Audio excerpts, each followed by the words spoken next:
Toujours sur les Mundang, pour les Mundang. Et ma deuxième contribution ethnographique importante à l'anthropologie de la possession, ça date de 1973.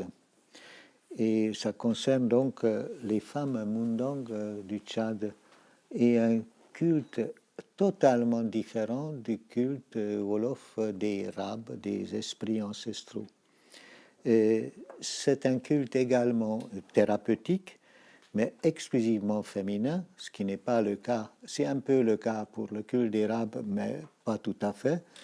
Un culte que les femmes Mundang pratiquent dans le cadre de collèges de possédés, ou appelons-les congrégations aussi, si on veut, des toutes petites congrégations de possédés comme les Bous ou les Wolofs du Sénégal, congrégations qui sont formées, c'est la même formule, par les anciens malades de la même maîtresse thérapeute. Alors là, c'est là que ça diffère. Une maîtresse thérapeute qui est considérée comme leur mère rituelle de toutes les possédées, maîtresse thérapeute qu'on appelle la Maswa Shinri, et celle qui a le pouvoir, celle qui a le pouvoir sur les Shinri, c'est un pouvoir de vie et de mort sur ses dépendantes, sur les possédés. Alors, cette dame, elle est propriétaire, est considérée comme la propriétaire d'une calebasse qui est bien réelle. Je vous enverrai une photo là-dessus. J'ai des belles photos sur ce culte.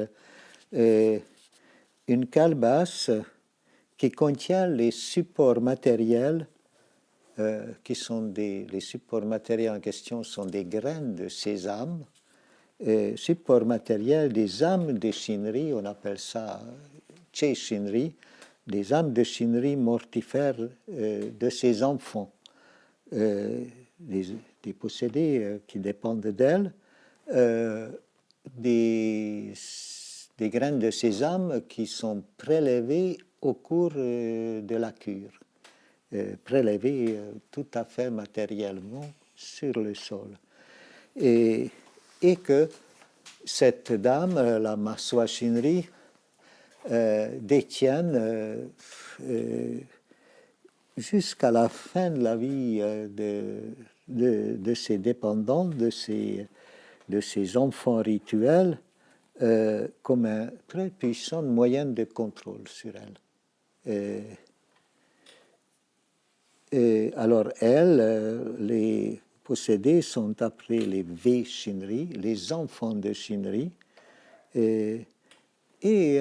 cette mère rituelle est considérée comme une réplique féminine du chef de terre et toute proportion gardée comme un petit roi, comme une réplique du roi sacré des Mundang dont il a déjà été question. À l'époque où j'ai travaillé là-dessus, pratiquement tous les villages avaient des congrégations de possédés comme ça. Et c'est pour l'anecdote que j'ajoute que je suis donc récemment allé à Bordeaux pour rencontrer des collègues qui connaissent bien le Tchad. Et je leur ai demandé, comme j'ai demandé à Adler avant, savoir ce qu'est devenu le culte des Shinri, parce que moi-même, je ne suis pas retourné là-bas depuis. Et mes collègues, ils disent, non, on ne sait pas, peut-être que c'est disparu, terminé. Et cette petite parenthèse pour dire que c'est un grand mystère, le destin des cultes de possession dans l'histoire, parce qu'il y en a qui disparaissent comme ça du jour au lendemain, il y en a qui apparaissent actuellement. Nous sommes en train, moi je parlerai un peu, en train de faire on a fait une conférence internationale comparative sur la possession et un peu partout, depuis le Japon jusqu'en Amérique latine et Afrique, bien sûr, il y a de nouveaux cultes de possession qui apparaissent et il semblerait que le culte mondan, il est peut-être disparu, on ne sait pas. Je veux dire par là que pour ceux que ça intéresse, que les cultes de possession, c'est un excellent indicateur d'histoire et d'analyseur d'histoire d'une société. Alors, donc j'ai décrit ce culte de possession dans un long article de 37 pages, qui s'intitule bêtement, je ne l'appellerai comme ça, plus comme ça maintenant, Pouvoir dans la cure et pouvoir social, qu'à l'époque, Jean-Bertrand Pontalis, qui était un grand psychanalyste et d'ailleurs directeur de collection chez Gallimard, qui s'occupait de la nouvelle revue de psychanalyse, qui mérite en passant une petite mention parce que vous voyez qui est Pouillon, Jean Pouillon. Jean Pouillon qui était autrefois le rédacteur en chef de l'Homme. Et Jean Pouillon et Pontalis étaient grands amis. Et via Jean Pouillon, Pontalis a publié plusieurs numéros de cette revue très exigeante, la Nouvelle Revue de Psychanalyse, où il y avait des participations d'anthropologues. C'était même très intéressant sur le cannibalisme, sur l'interdit, sur... Moi-même, j'ai écrit 2 fois là-dedans, une fois sur le secret, une autre fois sur les possessions mondaines. Ça, c'est une piste historique tout à fait intéressante pour ce qui concerne l'ethnologie française. Alors, le culte des Shinri, j'y suis pour rien, c'est une des institutions les plus complexes que j'ai jamais eu à analyser, que j'ai rencontrées. Alors voilà les très grandes lignes, accrochez-vous. La cure elle-même, elle traite de maux, de maladies très divers, mais qui sont tous pensés comme une menace pour la capacité de procréation de la femme. Ils sont tous ramenés à ce dénominateur commun. Alors, l'infécondité de la femme est assimilée dans cet univers à un retour à l'identité fusionnelle avec sa mère génitrice. Bon, bien sûr, c'est une interprétation qui sort de l'analyse du rituel, mais c'est semble-t-il comme ça. Et la cure, c'est assez étonnant, la cure comporte un rite alimentaire, on donne à manger, par lequel la mère génitrice transmet son pouvoir maternel à la mère rituelle, dont j'ai parlé tout à l'heure, à la Maso Shinri. Oui, voilà, désormais, ma fille, c'est pour toi.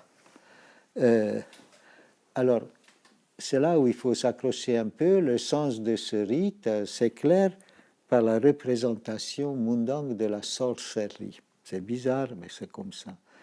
Pour les mondangues, la sorcière est elle aussi une mère, elle est conçue comme une mère, qui a des enfants invisibles des 2 sexes, garçons et filles, des enfants qui capturent les âmes des victimes, lesquelles se transforment elles-mêmes en enfants meurtriers de leur mère sorcière. C'est ça, c'est là que c'est une représentation assez particulière, si bien que une bonne sorcière mondangue ne cesse de procréer, entre guillemets, en tuant comme une sorte de serial killer féminin qui serait mu par la passion de la procréation. Et pourquoi? Parce que son pouvoir est proportionnel au nombre de ses victimes enfants. Alors, je veux dire que plus une sorcière Mundang a attrapé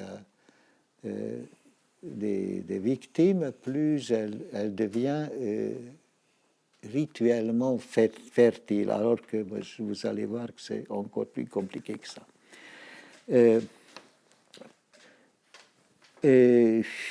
Alors, pour ce qui est de la cure des possessions, la séparation de la malade de sa mère génitrice n'est que la première condition de sa fécondité. Elle ne peut conserver cette fécondité qu'au prix de son intégration définitive dans le collège des possédés, dans le groupe, c'est-à-dire de sa transformation en enfant de sa nouvelle mère rituelle.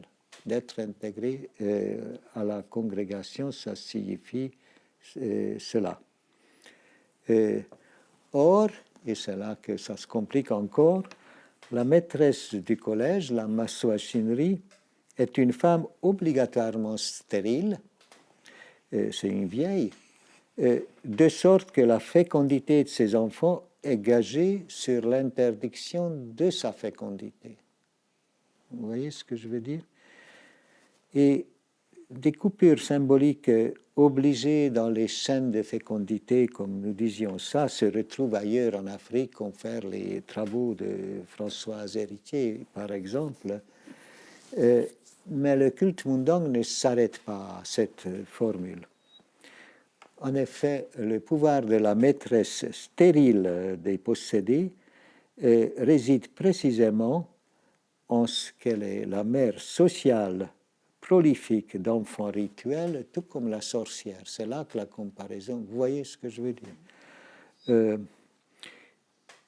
Tout comme les enfants invisibles de la sorcière, les siens, c'est-à-dire les enfants de la Maswa Shinri, la maîtresse du collège, sont divisés en mâles et en femelles, littéralement en enfants rouges et enfants noirs. C'est le langage rituel.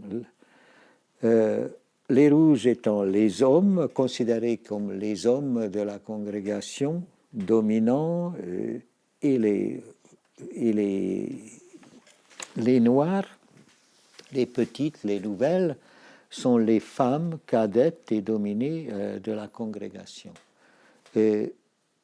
Autant dire que ces petites congrégations sont des répliques féminines de la société globale, et il faut bien constater que le culte de possession est un lieu symbolique de l'émancipation de la femme, mais alors avec toutes les complications qu'on connaît de cette émancipation, parce que c'est un lieu très ambigu, puisque sa finalité sociale est bien le renvoi des femmes à leur destin de procréatrice, c'est un culte de fécondité, et que les enfants noirs, par ailleurs, qui sont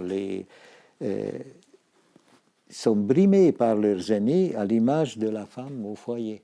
Les enfants sont dépendants. Je disais que les enfants rituels de la Maswa Shinri, de la maîtresse de la congrégation, sont divisés en mâles et en femelles. On dit en Mundang, enfants rouges et enfants noirs. Les rouges étant les hommes aînés et dominants, et les noirs étant les femmes cadettes et dominées de la congrégation. Autant dire que cette congrégation est une réplique féminine de la société globale et que le culte de possession est un lieu symbolique de l'émancipation de la femme avec toutes les ambiguïtés que ça comporte partout dans le monde, y compris au Canada, je suppose.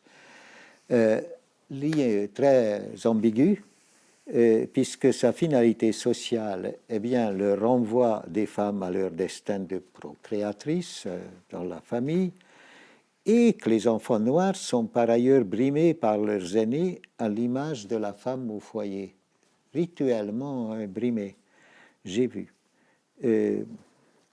Quant au pouvoir de leur mère commune, la mère rituelle, il est donc symbolisé par sa calebasse, où les âmes des Shinri, les Che Shinri, comme on dit en Mundang, de tous ces enfants sont séquestrés, sont fermés, de manière à assurer leur dépendance perpétuelle. Et point noté, cette calebasse fermée lui sert notoirement, et encore un peu plus compliqué, notoirement à multiplier sa progéniture rituelle. Comme on dit chez les Mundang, l'héritière d'une bonne calebasse on dit, est l'héritière d'un véritable fonds de commerce qu'elle doit faire marcher face à ses rivales. Il y a une rivalité entre les Maswa Shinri. Il y avait des congrégations comme ça dans tous les villages Mundang. Elle doit donc faire fructifier sa calebasse face à ses rivales, car selon la formule Mundang, elle ne peut garantir la fécondité réelle de ses enfants qu'en prouvant constamment par de nouvelles clientes sa propre fécondité rituelle. Vous voyez, c'est un peu compliqué, mais c'est assez logique. Au total, ce culte de possession apparaît comme une structure curative fondée sur l'inversion des termes du cycle de reproduction ordinaire. Le pouvoir féminin s'y conçoit comme l'envers du destin social de la femme, sous la forme de la capacité de procréation intense d'une mère qui conserve indéfiniment ses enfants et qui les soustrait donc à la loi de l'échange. Elle grandit. Dans ces conditions, la possession liturgique obligatoire sous la houlette d'une mère qui incarne la maternité sans échange apparaît bien comme une sorte de catharsis périodique du plus profond des affects féminins. Et voilà mon analyse de cette affaire que je n'ai jamais publié ça ailleurs. Il est caché donc là dans la revue de psychanalyse et que j'ai l'intention d'inclure dans une collection d'essais parce que je trouve que l'affaire est très parlante pour les femmes en particulier.